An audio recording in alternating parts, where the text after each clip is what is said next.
So, hello everyone. Yesterday we had read about the first chapter of this book, Sapiens, and today we are going to read the second chapter named The Tree of Knowledge.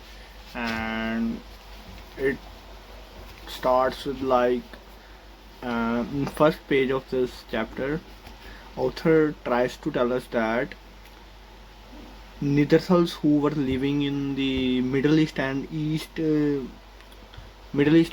Europe, they were intruded by the sapiens who were traveled to the uh, Middle East and Europe from the East Africa. They were traveling to invade the sapiens, but their intentions were not to attack them. They were just to explore the area. They were going there, but eventually they met the Neanderthals, and they some of them, like we read in previous chapter, last part of that some of two theories arises that some of them started fighting with them, and some of them mate with them. And so in this chapter also, author starts with that the Neanderthals were not this chapter, author says that Neanderthals were not defeated by the sapiens, and sapiens retreat from the Middle East, and they were not able to uh, they were not able to put their footprint on their land, and sapiens were the masters of the Middle East. And this author says to them. So also they are saying, author is saying that that time sapiens have not fully developed their cognitive abilities.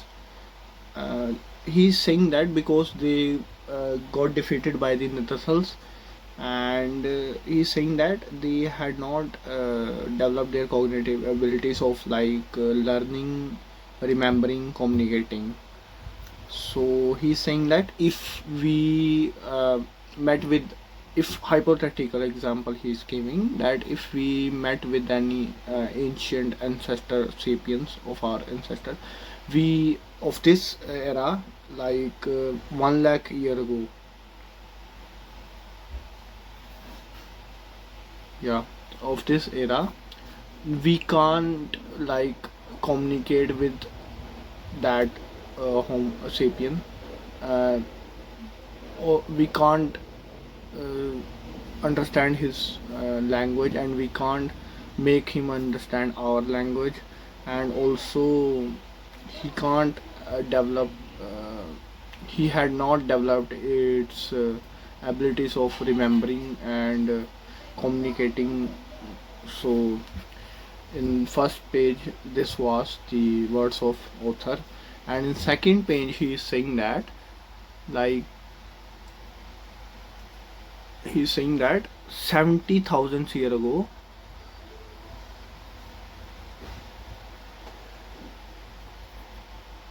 he's saying that 70,000 years ago, sapiens band first time left the Africa, second time left the Africa, and this time they drove the Neanderthals and other human species, not only from the Middle East but from the face of the earth.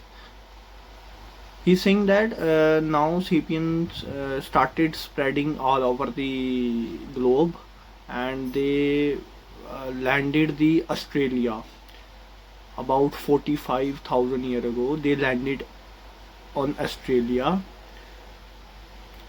uh, where there was no humans before. And the Australian continent, that 45 years ago, 4500 years ago, a Australian continent was untouched by the any human species. So somehow the sapiens were able to make the boats and other tools to travel the oil lamps also to travel the and they travel to the continent Australia. They also made arrows and needles, essentially for sewing and warm clothes. And they also made a amazing statue, or a little statue of a Saturday line man. It's look like this. See, this was the made by them. So he's saying that the sapiens who made um, this figure, they were like have the same intellect power of our species, of like currently the intellect power of ours is same like them. And also if we try to hypothetically, or if we try to communicate with them, and if we try to understand their language and make our language to understand them, they will be easily grasp our language. um, so here author is saying that historians don't know the exact reason for this cognitive revolution, but they guess that it is an accidental genetic mutation that changed the inner wiring of brains of sapiens, enabling them to think in unprecedented ways. So they are saying that it is accidental that sapiens got this intellectual power. So our brain power is we get this brain power accidentally. It is so funny.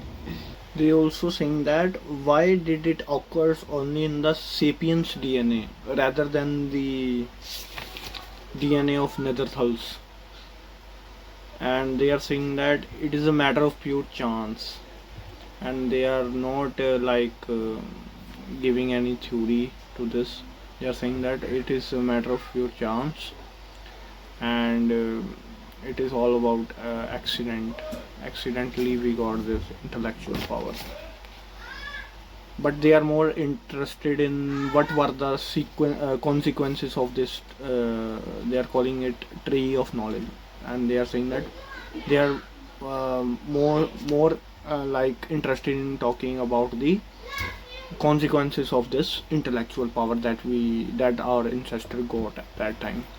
And also they developed the language at that time when they landed in the Australian continent. And and they are saying that it is a start of the after they develop this language, it is the start of the conquering of world. And let's see how. So the author is saying that the language that sapiens developed was not the first language uh, developed in our planet. He's saying that bees, ants, and insects and other animals also have their language, and by that they alert each other about any danger. For example, a zoologist noticed that uh, monkeys, green monkeys, were communicating two types of sounds. One was to alerting the group about the eagle, and another sound was slightly different from the one sound, which was communicating the danger of lion. So they noticed that when the first sound produced, monkeys were used to see upwards the sky, that means the danger of eagle. And when the second sound produced, monkeys were like uh, quickly quickly uh, scrambled up the tree. So these were the two different uh, communications of monkey. And he's also giving example of parrot, that parrot can produce reflect any sound. Like if we tell a parrot to say like something like hello hello, he will say hello hello. And if we like say anything, like give any command to parrot, he will produce any language, any words. But what makes our language different is that our language is very flexible, that we can give any, like we can give any object a name, any location a name. In our language we can describe a event more deeply. For example, if any ancient sapien see a lion near the river, he can tell his group that he saw a lion near the river and it was very huge, and his left leg was injured. Like that he can give more detail about the incident. But in another other animals language it is not much possible. So a theory arises that our unique language evolved a means of sharing information about the world, but the most important information that needed to be conveyed was about humans, not about lions. Our language evolved as a way of gossiping. So we were more interested in gossiping. Like because of gossiping, our language evolved. Like we talk about each other. Like ancient our ancestors, Homo sapiens were talking about each other, like about another sapien. They were like talking that he's a honest man, it we can trust on him. Like another thing, like he's mating with that, he's sleeping with that, he's fighting with that, he hates that. Like this type of gossips evolved our language.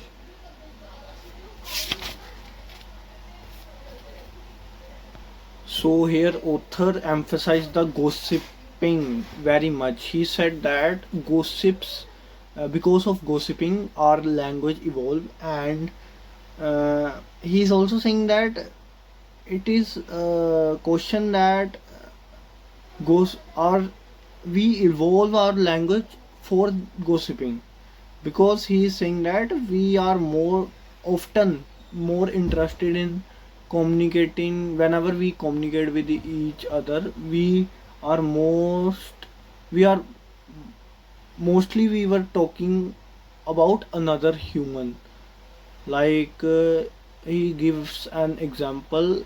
If a professor of history, uh, in a lunch break, he may not talking about the first world war, he may not very interested in talking about the first world war, but he is more interested in talking about the relations of his wife with him, and about the other uh, persons.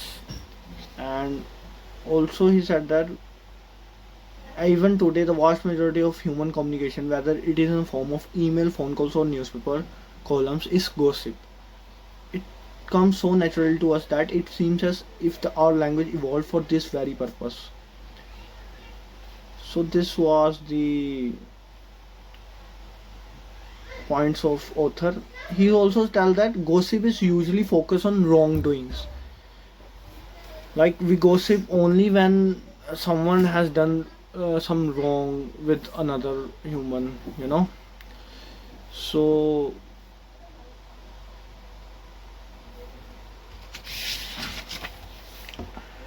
then he tells that the true unique feature of our language is not its ability to transmit information about men and lions. Rather, it's the ability to transmit information about things that do not exist at all. What it means? It means gods, kahaniya, like uh, theories of goats that we never feel, touch, or seen with our visible eyes. Uh, that is, we can we that is our imagination. They are saying that the early sapien, when he got the ability to communicate, he communicate his imagination more. Like legends, myths, gods, and religious appeared for the first time with the cognitive revolution. Yes, like many animals and human species could previously say, careful, a lion. But thanks to the cognitive revolution, humans, Homo sapiens, acquired the ability to say, the lion is a guardian spirit of our tribe. Just ability to speak about fictions is the most unique feature of sapiens language. We can talk about fiction. Here author give a very funny example that he is saying that you could never convince a monkey to give you a banana by promising him limitless bananas after that in monkey heaven. But why is it important? After all, fiction can be dangerously misleading or distracting. People who go to the forest looking for fairies and unicorns would seem to have less chance of survival than people who go looking for mushroom and deers. And if you spend hours praying to non-existing guardian spirits, aren't you wasting precious time better spent foraging, fighting, and fornicating? So here author is like discouraging the myths that early men had built. He's saying that this ability gives the human to cooperate and work together in a large group. But he is also putting that ants and uh, other insects can bees can also work together in a huge number, but they do so in a very rigid manner and only with close relatives. But we develop a ability to cooperate with strangers, like who believe in a common myth that we do. Like for example, two christians uh, two Christian like fathers have a belief that uh, God is in our flesh, and they uh, unite together. They don't know each other. Suppose like one Christian is from America and one Christian is from India, but they unite together to pool fund for the build of for building a hospital, because they both have a common belief that they there is a god in their flesh. Okay, so these types of myth helpful to cooperate with each other. Okay, so furthermore he talks about the imagination power of ancient sapiens, and he tells that the society of that time was very, like, they were had a common myth and they were believing on that. So because of that myth they were cooperating with each other easily. And he also tells us about the chimpanzees who were fighting together uh, with another group of chimpanzees, uh, and they don't have any common myth, but there is a number that exceeding that number they could not cooperate with each other. That number is 150. That a group of chimpanzees, if 150 number exceed, their cooperation uh, was not their cooperation halted after 150 members crossed. So he tells that, but they only cooperate with their close friendship. They can't cooperate with like strangers. And they had a social structure, a hierarchical structure. They have like one alpha male chimpanzee dominate others and mate with other females, and all chimpanzees bow in front of the alpha chimpanzee, and he takes care of the female and not giving permission to other males to mate with the females. And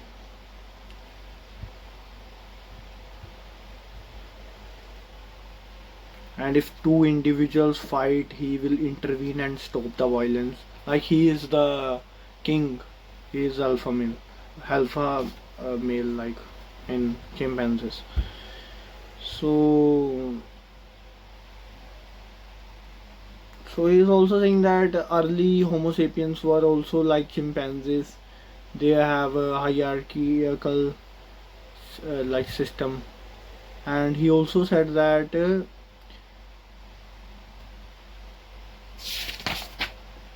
So guys, I decided that this chapter is so big, so I will finish it here today. Tomorrow we will like read further, because it is very big, very vast, and many examples given in this chapter, so I had to read it. So for today guys, I'll just finishing here. Tomorrow I'll see you. Thank you.